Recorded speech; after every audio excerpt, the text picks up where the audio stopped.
তোপকাপির দরজাগুলো শতাব্দীর সাক্ষী, প্রতিটি করিডোর যেন ফিসফিস করে বলে অতীতের কথা।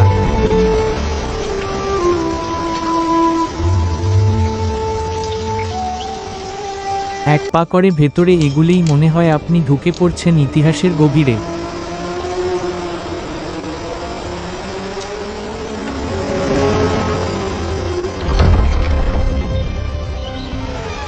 রক্তক্ষয়ী যুদ্ধ, দূর মরুভূমি পেরিয়ে আসা কাফেলা, আর রাজদূতদের উপহার, এসবের সমন্বয়েই গড়ে উঠেছিল এই অমর রত্নভাণ্ডার।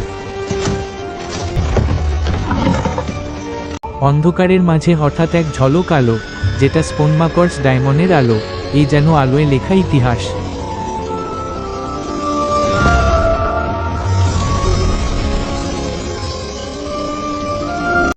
আরেকটু ঘুরলেই আমরা দেখতে পাই তোপকাপি ড্যাগার। এটি শুধু একটি অস্ত্র নয়, এটি ক্ষমতার প্রতীক, সৌন্দর্যের নিদর্শন। প্রতিটি পান্না, প্রতিটি খোদাই বলছে রাজকীয় এক অতীতের গল্প। এখানে আরও রয়েছে সোনার সিংহাসন, এই সিংহাসনে বসেই নির্ধারিত হতো ভাগ্য একটি সাম্রাজ্যের, সমগ্র বিশ্বের।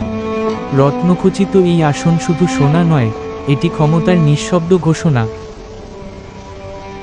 এখানে আরও সংরক্ষিত রয়েছে রাজকীয় অলঙ্কার, প্রতিটি অলঙ্কার এক একটি পরিচয়।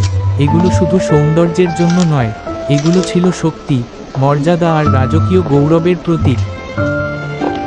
এই কক্ষে আছে সব পবিত্র নিদর্শন, এই কক্ষে সময় যেন থেমে আছে। এখানে সংরক্ষিত প্রতিটি নিদর্শন মানুষের হৃদয়ে জাগায় গভীর ভক্তি ও অনুভব। এই ভাণ্ডার ছিল অপ্রবেশযোগ্য, প্রতিটি দরজায় পাহারা, প্রতিটি পথে নজরদারি, কারণ এখানে শুধু রত্ন নয়, সংরক্ষিত ছিল এক সাম্রাজ্যের আত্মা। দূর ইউরোপ থেকে আসা মূল্যবান উপহার এখানে সংরক্ষিত রয়েছে। রত্নের বিনিময়ে গড়ে উঠত সম্পর্ক, রাজনীতি, কূটনীতি। এই ভাণ্ডার তাই শুধু সম্পদ নয়, এটি এক বিশ্ব সংযোগের কেন্দ্র। আগুনের তাপে সোনা গলিয়ে কারিগরের হাতে জন্ম নিয়েছে অনেক শিল্প। একটি সাধারণ ধাতু পরিণত হচ্ছে অমূল্য সৌন্দর্যে। আজ মানুষ আসে দেখে বিস্মিত হয়, কাচের ওপাশে দাঁড়িয়ে থাকে ইতিহাস, যা একসময় ছিল বাস্তব, আজ তা হয়ে গেছে স্মৃতি।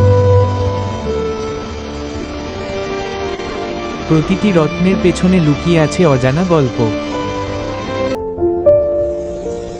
কিছু সত্য, কিছু কল্পনা, কিন্তু সবকিছু মিলিয়ে এ যেন এক অনন্ত রহস্যের জগৎ।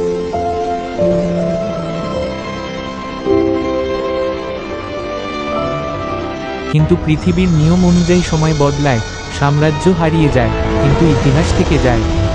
উসমানীদের এই রত্নভাণ্ডার একটি গৌরবময় উত্তরাধিকার, যা আজও বহন করে উসমানীয় শক্তি, সামর্থ্য এবং ঐতিহ্যের স্মৃতি।